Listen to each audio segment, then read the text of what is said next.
सुप्रभात बच्चों। ऑनलाइन कक्षा में आप सभी का स्वागत है। आज हम पढ़ेंगे जामुन का पेड़। आइए इस पाठ के लेखक के बारे में थोड़ा सा जानते हैं।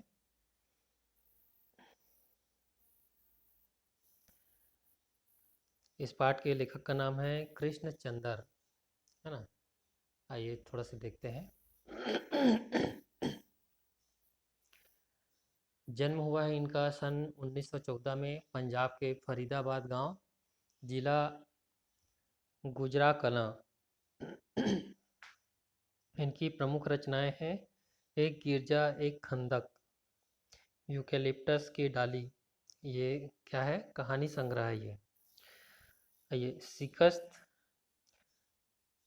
जरगांव की रानी।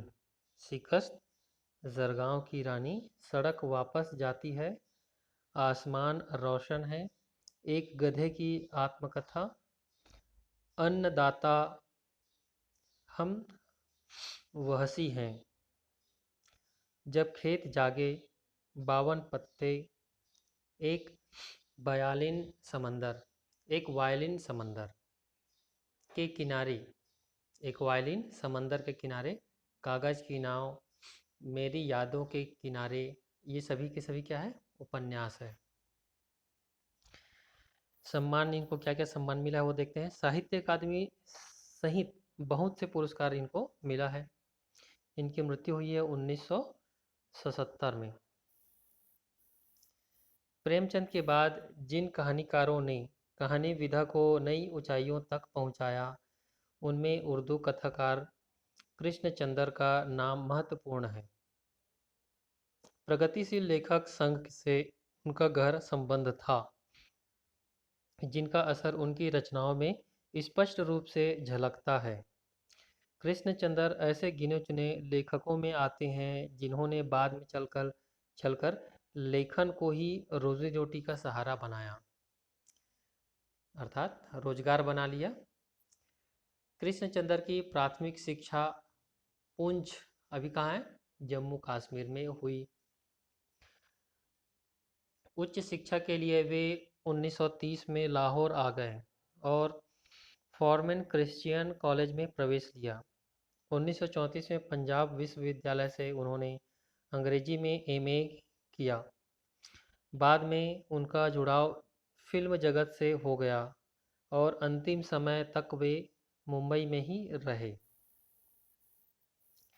यूँ तो कृष्णचंद्र ने उपन्यास, नाटक, रिपोर्टाज और लेख भी बहुत से लिखे हैं, लेकिन उनकी पहचान कहानीकार के रूप में अधिक हुई है।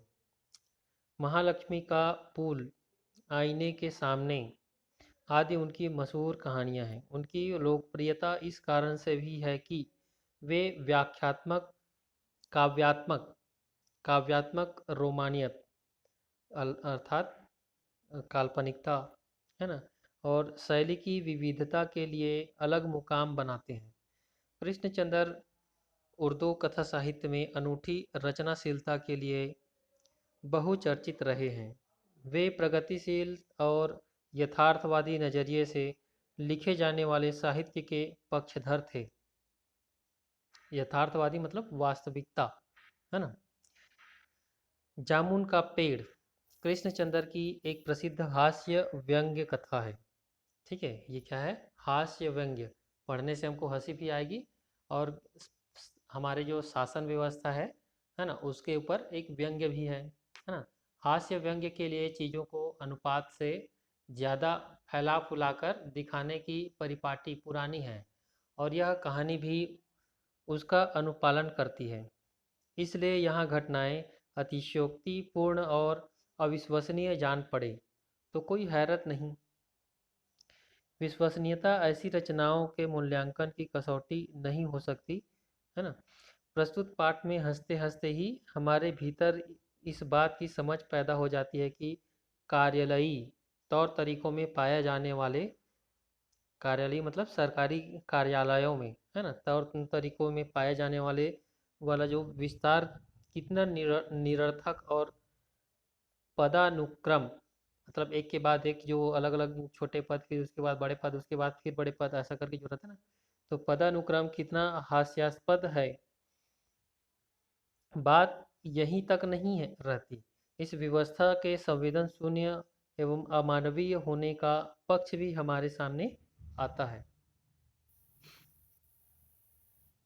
आइए शुरू करते हैं जामुन का पेड़ पाठ, है ना। जामुन का पेड़ तो आप सभी लोग देखे होंगे, है ना। बढ़िया रसीला और जामुनी रंग के, गहरे रंग के होते हैं। चलिए शुरू करते हैं आज। रात को बड़े जोर का झक्कड़ चला, अर्थात चक्रवात आंधी तूफान आया। सेक्रेटरिएट के लॉन में, सेक्रेटरिएट अर्थात सचिवालय के लॉन, लॉन मतलब घास का जो मैदान जैसे रहता है ना, किसी ऑफिस में गार्डन वगैरह में सब लगा रहता है, तो वैसे ही सेक्रेटरिएट के लॉन में जामुन का पेड़ गिर पड़ा। हवा तूफान चल रहा था, उस जिसके कारण जामुन का पेड़ गिर पड़ा। सवेरे को जो माली ने देखा सवेरे को जब माली ने देखा तो उसे पता चला कि पेड़ के नीचे एक आदमी दबा पड़ा है। माली दौड़ा दौड़ा चपरासी के पास गया, चपरासी दौड़ा दौड़ा क्लर्क के पास गया, क्लर्क दौड़ा दौड़ा सुपरिटेंडेंट के पास गया, सुपरिटेंडेंट दौड़ा दौड़ा किसके पास गया, बाहर लॉन में आया। मिनटों में गिरे हुए पेड़ के नीचे दबे हुए आदमी के चारों ओर भीड़ इकट्ठी हो गई, है ना। ये देखिए, जैसे पिक्चर में दिखाई दे रहा है, ये जामुन का पेड़ गिरा है, उसमें एक आदमी दबा हुआ है, ये, है ना। और यहाँ कुछ लोग हैं अगल बगल में दिखाई दे रहे हैं, भीड़। और ये जो दिख रहा है सेक्रेटरिएट है, सचिवालय है ये। चलिए आगे देखते हैं। बेचारा जामुन का पेड़ कितना फलदार था, एक क्लर्क ने बोला। वो आदमी गिर के मरा है, गिर के दबा है, वो नहीं दिखाई दे रहा है। क्या देख रहा है वो? जामुन का पेड़ कितना फलदार था, इसकी चिंता है। और इसकी जामुनें कितनी रसीली होती थी। दूसरा क्लर्क याद करके करते हुए बोला, मैं फलों के मौसम में झोली भर कर ले जाता था, मेरे बच्चे इसकी जामुनें कितनी खुशी से खाते थे। तीसरा क्लर्क ने कहा, लगभग रुआसा होकर। किसके लिए रुआसा होकर रोने जैसी स्थिति कर रहा है? वो जो पेड़ गिर गया है उसके लिए, ना कि वो दबा हुआ आदमी है उसके लिए। मगर यह आदमी, ऐसा करके माली ने दबे हुए आदमी की तरफ इशारा किया। माली दिखा रहा है हाथ, है ना। हाँ, यह आदमी। सुपरिटेंडेंट सोच में पड़ गया। पता नहीं जिंदा है कि मर गया है, एक चपरासी ने पूछा। ठीक है, जिंदा है कि मर गया है पता नहीं करके एक चपरासी बोलता है, मर गया होगा, इतना भारी पेड़ जिसकी पीठ पर गिरे वह बच कैसे सकता है? दूसरा चपरासी बोल रहा है। नहीं, मैं जिंदा हूँ, दबे हुए आदमी ने बड़ी कठिनता से कहराते हुए कहा। जिंदा है? एक क्लर्क ने ताज्जुब से कहा। जिंदा है, क्योंकि इतना भारी पेड़ गिर गया है इसलिए बोल रहा है जिंदा है, ऐसा करके वो ताज्जुब करते हुए बोलता है, आश्चर्य से बोलता है। पेड़ को हटाकर इसे जल्दी से निकाल लेना चाहिए, माली ने सुझाव दिया। मुश्किल मालूम होता है, एक सुस्त कामचोर और मोटा चपरासी बोला। पेड़ का तना बहुत भारी और वजनी है। क्या मुश्किल है? माली बोला।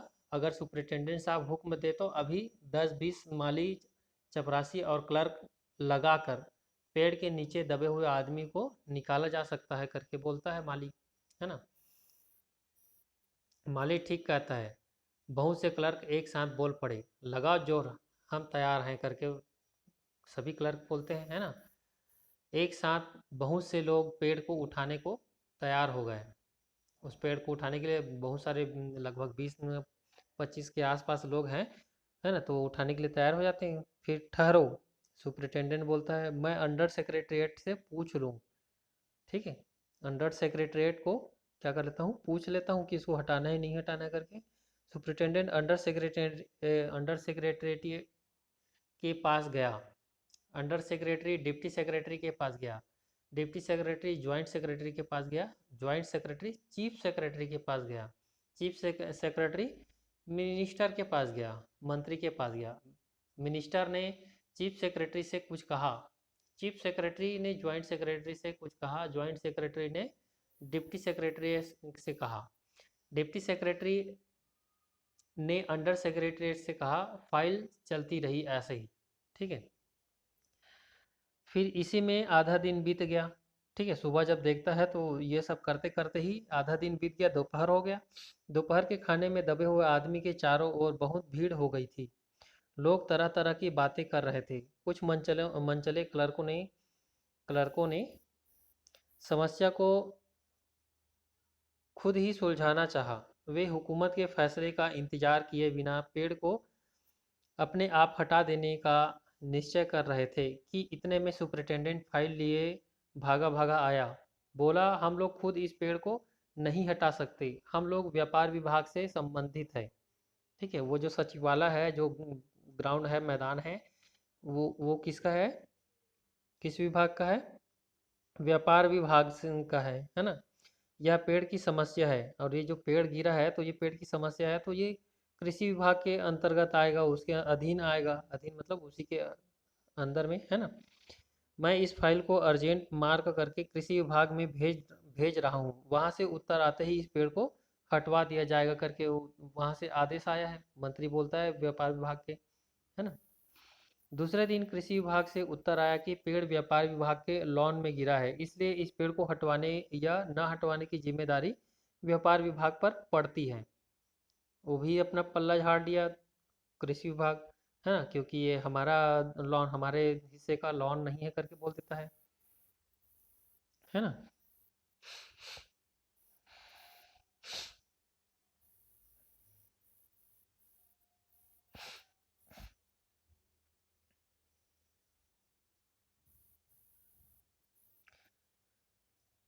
चलिए, और दूसरे दिन कृषि विभाग से उत्तर आया कि, आगे देखते हैं। यह उत्तर पढ़कर व्यापार विभाग को गुस्सा आ गया। उन्होंने फौरन लिखा कि पेड़ों को हटवाने या न हटवाने की जिम्मेदारी कृषि विभाग पर लागू होती है, व्यापार विभाग का इससे कोई संबंध नहीं। दूसरे दिन फाइल चलती रही, और दूसरे दिन भी फाइल ऐसे ही चलती रही। शाम को जब आ गया जवाब आया, हम इस मामले को हार्टिकल्चर डिपार्टमेंट के हवाले कर रहे हैं। ठीक है, क्या बोल रहा है व्यापार विभाग जो है, अब फिर से सोच विचार के बोलता है कि अब इसको हार्टिकल्चर के डिपार्टमेंट में उसके दे देते हैं, क्योंकि यह मामला फलदार पेड़ का मामला है। क्योंकि यह एक फलदार पेड़ का मामला है, इसलिए ये एग्रीकल्चर डिपार्टमेंट अनाज और खेतीबाड़ी का काम मामलों में फैसला करने का हकदार है। जामुन का पेड़ चूंकि एक फलदार है, इसलिए यह हार्टिकल्चर डिपार्टमेंट के अंतर्गत आता है। हार्टिकल्चर मतलब उद्यानिकी, है ना। चलिए, रात को माली ने दबे हुए आदमी को दाल भात खिलाया।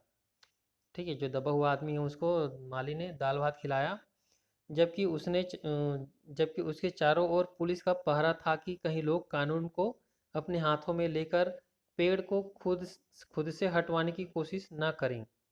ठीक है, भाई उसको उठा लेते, लेकिन हो नहीं रहा है ऐसा। उसको कोई उठा मत ले करके उसके लिए पुलिस का पहरा बैठा दिया गया है ना। मगर एक पुलिस कांस्टेबल को दया आ गई और उसने मालिक को दबे हुए आदमी को खाना खिलाने की इजाज़त दे दी। माली ने दबे हुए आदमी से कहा, तुम्हारी फाइल चल रही है, उम्मीद है कल तक फैसला हो जाएगा। दबा हुआ आदमी कुछ नहीं बोला। माली ने पेड़ के तने को ध्यान से देखकर कहा, अच्छा हुआ कि यह तना तुम्हारे कूल्हे पर गिरा, अगर कमर पर गिरता तो रीढ़ की हड्डी टूट जाती। दबा हुआ आदमी फिर कुछ नहीं बोला। माली ने फिर कहा, तुम्हारा कोई वारिस है तो मुझको उसका अता पता बताओ, मैं उन्हें खबर देने की कोशिश करूंगा। मैं लावारिस हूँ, दबे हुए आदमी ने बड़ी मुश्किल से कहा। माली खेद प्रकट करता हुआ वहां से हट गया, मतलब चला गया। तीसरे दिन हार्टिकल्चर डिपार्टमेंट से जवाब आ गया। बड़ा कड़ा जवाब था और व्यंग्यपूर्ण। ठीक है, बड़ा कड़ा जवाब और व्यंग्यपूर्ण था। हार्टिकल्चर डिपार्टमेंट का सेक्रेटरी साहित्य प्रेमी जान पड़ता था। उसने लिखा था, आश्चर्य है इस समय जब हम पेड़ लगाओ इसकी ऊंचे स्तर पर चला रहे हैं, हमारे देश में ऐसे सरकारी अफसर मौजूद हैं जो पेड़ों को काटने का सुझाव देते हैं, और वह भी एक फलदार पेड़ को, और वह भी जामुन के पेड़ को, जिसके फल जनता बड़े चाव से खाती है। हमारा विभाग किसी हालत में इस फलदार वृक्ष को काटने की इजाज़त नहीं दे सकता। अब क्या किया जाए? इस पर एक मनचले ने कहा, अगर पेड़ काटा नहीं जा सकता तो इस आदमी को ही काट कर निकाल लिया जाए। ठीक है, एक क्लर्क बोलता है कि इसको, एक मनचले ने कह रहा है कि इसको, पेड़ को नहीं काटा जा सकता तो आदमी को ही काट कर निकाला जाए करके सुझाव दे रहा है। यह देखिए, इस आदमी ने इशारे से बताता है, इशारे से बताया, अगर इस आदमी को ठीक बीच से यानी धड़ से काटा जाए तो आदमी इधर से निकल जाएगा और आधा आदमी उधर से बाहर आ जाएगा, पेड़ वहीं का वहीं रहेगा। है ना? मतलब आदमी को काट के निकाल लिया जाए, पेड़ वहीं का वहीं रहेगा बोल रहा है। तो फिर मगर इस तरह तो मैं मर जाऊंगा, दबे हुए आदमी ने आपत्ति प्रकट करते हुए कहा। ठीक है, कि इस तरह तो मैं मर जाऊंगा करके वो दबे हुए आदमी जो है वो बोलता है कि ऐसे में तो मैं मर जाऊंगा। यह भी ठीक कहता है, एक लड़का बोलता है। आदमी को काटने वाली युक्ति प्रस्तुत करने वाले ने भरपूर विरोध किया। आप जानते नहीं आजकल प्लास्टिक सर्जरी कितनी उन्नति कर चुकी है ना? मैं तो समझता हूँ कि अगर इस आदमी को बीच से काट कर निकाल लिया जाए तो प्लास्टिक सर्जरी से धड़ के इस स्थान से इस आदमी को फिर से जोड़ा जा सकता है। ठीक है, प्लास्टिक सर्जरी के उसको उसको जोड़ देंगे करके बोल रहे हैं उसके धड़ को। है ना? प्लास्टिक सर्जरी क्या होता है? प्लास्टिक सर्जरी में प्लास्टिक का कोई यूज़ नहीं है, कहीं कटा फटा रहता है ना? उस स्थान का को छील के, या थोड़ा से वहाँ के जो त्वचा है, ऊपरी जो त्वचा है ना, स्किन है, उसको निकाल के कहीं ऐसे इसकी जगह के स्किन को निकाला जाता है पतला से, और उसको जहाँ लगाना रहता है, जहाँ प्लास्टिक सर्जरी करना पड़ रहता है वहाँ पर उसको लगाया जाता है। अपने ही शरीर के एक हिस्से के जो स्किन है, चमड़ी है, उसको निकाल के जहाँ पर ठीक करना रहता है वहाँ पर उसको ठीक किया जाता है। लेकिन यहाँ तो बात कुछ और ही है ना? आइए देखते हैं आगे। इस बार फाइल को मेडिकल डिपार्टमेंट में भेजा गया। मेडिकल डिपार्टमेंट ने फौरन एक्शन लिया और जिस दिन फाइल उसके विभाग में पहुंची, उसके दूसरे ही दिन उन्होंने अपने विभाग का सबसे योग्य प्लास्टिक सर्जन छानबीन के लिए भेज दिया। सर्जन ने दबे हुए आदमी को अच्छी तरह टटोल कर उसका स्वास्थ्य देखकर, खून का दबाव देखा, मतलब ब्लड प्रेशर देखा, नाड़ी की गति देखा, दिल की धड़कन वगैरह सब देखता है ना?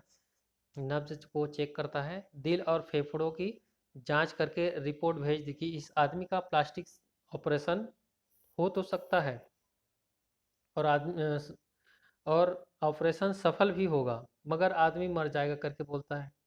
ठीक है, क्या बोल रहा है कि ऑपरेशन सफल भी होगा और आदमी मर जाएगा। है ना? विरोधाभास बात कर रहा है वो। भाई सफल होगा होगा तो आदमी क्यों मरेगा? है ना? चलिए आगे देखते हैं।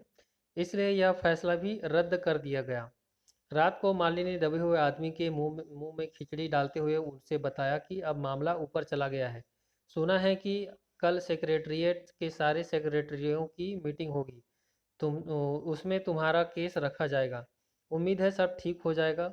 ऐसा करके वो माली बोलता है। दबा हुआ आदमी एक आह भरकर धीरे से बोला, ये तो माना कि तगा फूल न करोगे, लेकिन खाक हो जाएंगे हम तुमको खबर होने तक। है ना? ये क्या है? मिर्ज़ा गालिब का एक शेर है, शेर शायरी है। क्या बोल रहा है? ये तो माना कि तगा फूल मतलब धोखा देना, धोखा नहीं दोगे, लेकिन जब तक तुमको खबर होगा तब तक हम खाक हो जाएंगे, मतलब मिट्टी में मिल जाएंगे या मर जाएंगे बोल रहे हैं। माली ने अचंभे से मुंह में उंगली दबा ली और चकित भाव से बोला, क्या तुम शायर हो? ठीक है, उंगली दबा लिया कहने का मतलब बहुत आश्चर्य होता है उसको। है ना, उंगली दबा लिया कहने का मतलब बहुत आश्चर्य होता है उसको। दबे हुए आदमी ने धीरे से सिर हिलाया। दूसरे दिन माली ने चपरासी को बताया। चपरासी ने क्लर्क ने हेड हेड क्लर्क को। थोड़ी देर में सेक्रेटरी में यह अफवाह फैल गई कि दबा हुआ आदमी शायर है। बस फिर क्या, लोगों का झुंड शायर को देखने के लिए उमड़ पड़ा। उसकी चर्चा शहर में भी फैल गई और शाम तक गली गली से शायर जमा होने शुरू हो गए, है ना। सेक्रेटेरिएट का लॉन भांति भांति के कवियों से भर गया और दबे हुए आदमी ने चारों ओर दबे हुए आदमी के चारों ओर कवि सम्मेलन सा वातावरण उत्पन्न हो गया। सेक्रेटेरिएट के कई क्लर्क और अंडर सेक्रेटरी तक उन्हें साहित्य और कविता से लगाव था, रुक गए। ठीक है, ऐसे लोग जो सेक्रेटरी और कुछ क्लर्क है ना, जो छुट्टी मतलब टाइम होने से अपने घर तुरंत चले जाते थे, तो ऐसे कुछ लोग हैं जो साहित्य से अ, लगाव था, उन वे लोग रुक गए वहाँ। ठीक है। कुछ शायर दबे हुए आदमी को अपनी कविताएं और दोहे सुनाने लगे। कुछ शायर कुछ आदमी जो है ना, दबे हुए आदमी को कविताएं और दोहे सुनाने लगे। कई क्लर्क उसको अपनी कविता पर आलोचना करने को मजबूर करने लगा। मतलब शायरी सुना रहा है, कविता सुना रहा है, और ये कैसा है, ये कैसा है, ऐसा करके उसको बार बार पूछ रहा है। ठीक है, इसमें क्या गलत है, क्या सही है, क्या जोड़ा जा सकता है, क्या हटाया जा सकता है, ऐसा करके कुछ कुछ उसको पूछ रहे हैं, मजबूर कर रहे हैं। जब यह पता चला कि दबा हुआ आदमी एक कवि है, तो सेक्रेटेरिएट की सब कमेटी ने फैसला किया कि चूंकि दबा हुआ आदमी एक कवि है, इसलिए इस फाइल का संबंध न एग्रीकल्चर डिपार्टमेंट से है, न हार्टिकल्चर डिपार्टमेंट से, बल्कि सिर्फ कल्चरल डिपार्टमेंट से है। कल्चरल डिपार्टमेंट से अनुरोध किया गया कि जल्द से जल्द मामले का फैसला करके अभागे कवि को इस फलदार पेड़ से छुटकारा दिलाया जाए। अभागे मतलब क्या, भाग्यहीन। फाइल कल्चरल डिपार्टमेंट के आगे विभागों में से गुजरती हुई साहित्य अकादमी के सेक्रेटरीट के पास पहुंची। बेचारा सेक्रेटरी उसी समय अपनी गाड़ी में सवार होकर सेक्रेटरीट पहुंचा और दबे हुए आदमी से इंटरव्यू लेने लगा। तुम कौन हो, उसने पूछा। नहीं नहीं, वो पूछता है तुम कवि हो, है ना। वो जो इंटरव्यू लेने के लिए जो कल्चरल डिपार्टमेंट का जो आदमी है वो पूछता है। तो जी हाँ, दबे हुए आदमी ने जवाब दिया। किस उपनाम से शोभित हो, मतलब किस उपनाम से आप लिखते हो करके बोल रहे हैं। ओश, उत्तर देता है जो दबा हुआ आदमी है, वो ओश। ओश, सेक्रेटरी से सेक्रेटरी जोर से चीखा। क्या तुम वही ओश हो जिसका गद्य संग्रह ओश के फूल अभी हाल ही में प्रकाशित हुआ है, ऐसा करके चकित हो जाता है। दबे हुए आदमी ने हुंकार से सिर हिला दिया। ठीक है, हाँ करके सिर हिला देता है। क्या तुम हमारी अकादमी के मेंबर हो, सेक्रेटरी ने पूछा। तो दबा हुआ आदमी बोलता है नहीं। आश्चर्य है, सेक्रेटरी जोर से चीखा, इतना बड़ा कवि, ओस के फूल का लेखक और हमारी अकादमी का मेंबर नहीं है। उफ, कैसी भूल हो गई हमसे। कितना बड़ा कवि और कैसी अंधेरी गुमनामी में दबा पड़ा है। गुमनामी में नहीं, एक पेड़ के नीचे दबा हूँ, कृपया मुझे इस पेड़ से के नीचे से निकालिए करके वो दबा हुआ आदमी बोलता है। गुमनामी में नहीं, इस पेड़ के नीचे दबा हूँ करके, अभी बंदोबस्त करता हूँ करके सेक्रेटरीट फौरन बोला और फौरन उसने अपने विभाग में रिपोर्ट की। मतलब अपने विभाग को बताता है कि कवि है, ऐसा ऐसा है करके। दूसरे दिन सेक्रेटरी भागा भागा कवि के पास गया और बोला, मुबारक हो, मिठाई खिलाओ, हमारी सरकारी साहित्य अकादमी ने तुम्हें अपनी केंद्रीय शाखा का मेंबर चुन लिया गया। यह लो चुनाव पत्र, ऐसा करके वो जो जो आदमी गया था वो वापस आके बोलता है ना, सेक्रेटरी। मगर मुझे इस पेड़ के नीचे से तो निकालो। दबे हुए आदमी ने कराह कर, मतलब कराहना मतलब दर्द भरे आवाज, कराह कर, उसकी सांसें बड़ी मुश्किल से चल रही थी और उसकी आंखों से मालूम होता था कि वह घोर पीड़ा और दुख में पड़ा है। है ना, मतलब बहुत दुख है उसको करके। यह हम नहीं कर सकते, सेक्रेटरी ने कहा, और हम जो कर सकते थे वह हमने कर दिया है। बल्कि हम तो यहाँ तक कर सकते हैं कि अगर तुम मर जाओ तो तुम्हारी बीवी को वजीफा दे सकते हैं, मतलब पेंशन जैसे, मतलब कुछ पैसा दे सकते हैं। अगर तुम दरख्वास्त दो तो हम वह भी कर सकते हैं। मैं अभी जीवित हूँ, कवि रुक कर बोला, मुझे जिंदा रखो। मुसीबत यह है ना, ऐसा करके वो बोलता है, मुसीबत यह है। सरकारी साहित्य अकादमी का सेक्रेटरी हाथ मलते हुए बोला, हमारा विभाग सिर्फ कल्चर से संबंधित है, पेड़ काटने का मामला कलम दवात से नहीं, आरी कुल्हाड़ी से संबंधित है। ठीक है, उसके लिए हमने फॉरेस्ट डिपार्टमेंट को लिख दिया है और अर्जेंट लिखा है। शाम को माली ने आकर दबे हुए आदमी को बताया, कल फॉरेस्ट डिपार्टमेंट के आदमी आकर इस पेड़ को काट देंगे और तुम्हारी जान बच जाएगी। माली बहुत खुश था। दबे हुए आदमी का स्वास्थ्य जवाब दे रहा था, मगर वह किसी न किसी तरह अपने जीवन के लिए लड़े जा रहा था। कल तक कल तक सवेरे तक किसी न किसी तरह उसे जीवित रहना है, ऐसा करके वो बोल रहा है। दूसरे दिन जब फॉरेस्ट डिपार्टमेंट के आदमी आरी कुल्हाड़ी लेकर पहुंचे तो उनको पेड़ काटने से रोक दिया। मालूम हुआ कि विदेश विभाग से हुक्म आया था कि इस पेड़ को न काटा जाए। कारण यह था कि इस पेड़ को 10 साल पहले पिटोनिया राज्य के प्रधानमंत्री ने सेक्रेटरिएट के लॉन में लगाया था। अब अगर यह पेड़ काटा गया तो इस बात का काफ़ी अंदेशा है कि, मतलब ऐसा शंका है कि पिटोनिया सरकार हमसे नाराज पिटोनिया सरकार से हमारे संबंध सदा के लिए बिगड़ जाएंगे। मगर इस एक आदमी की जान का सवाल है करके एक क्लर्क चिल्लाता है ना, मगर एक आदमी का सवाल है करके, जान का सवाल है। दूसरी ओर जो राज्यों के संबंधों का सवाल था। दूसरी ओर दो राज्यों के संबंधों का सवाल है करके दूसरे क्लर्क ने पहले क्लर्क को समझाया, और यह भी तो समझो कि पिटोनिया सरकार हमारे राज्य को कितनी सहायता देती है। क्या हम उसकी मित्रता की खातिर एक आदमी के जीवन का भी बलिदान नहीं कर सकते? कवि को मर जाना चाहिए करके वो क्लर्क बोलता है, निसंदेह। ठीक है, मतलब बिल्कुल मर जाना चाहिए करके बोल रहा है। अंडर सेक्रेटरी ने सुपरिटेंडेंट को बताया, आज सवेरे दौरे से प्रधानमंत्री दौरे से वापस आ गए हैं। आज 4 बजे विदेश विभाग इस पेड़ की फाइल उनके सामने पेश करेगा। जो वे फैसला देंगे वही सबको स्वीकार होगा। शाम के 5 बजे स्वयं सुपरिटेंडेंट कवि के फाइल लेकर उसके पास आया। सुनते हो? आते ही वह खुशी से फाइल को हिलाते हुए चिल्लाया, प्रधानमंत्री इस पेड़ को काटने के लिए हुक्म दे दिया है और इस घटना की सारी अंतर्राष्ट्रीय जिम्मेदारी अपने सिर ले ली है। यह पेड़ काट दिया जाएगा, कल यह पेड़ काट दिया जाएगा और तुम इस संकट से छुटकारा हासिल कर लोगे। सुनते हो? ऐसा करके आज तुम्हारी फाइल पूर्ण हो गई है। मगर कवि का हाथ ठंडा था। आंखों की पुतलियां निर्जीव और चींटियों की एक लंबी पात उसके मुंह में जा रही थी।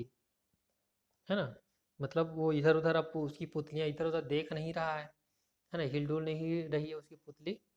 निर्जीव चींटियों की, और चींटी की एक जो लाइन है वो मुंह में जा रही थी। उसके जीवन की फाइल भी पूर्ण हो चुकी थी। उसके जीवन की फाइल क्या हो चुकी है? पूर्ण हो चुकी थी, अर्थात उसकी मृत्यु हो चुकी है उस आदमी की। है ना, यहाँ पर देखिए हमारा जो शासन प्रशासन है, सरकारी तंत्र है, वो भी कुछ न कुछ हद तक ऐसे ही कार्य करता है। ठीक है, जो काम 5 मिनट का होता है उसको पता नहीं कितने दिन टाइम तक या कितने दिन तक खींचते हैं। तो उसी के ऊपर ये व्यंग्य है।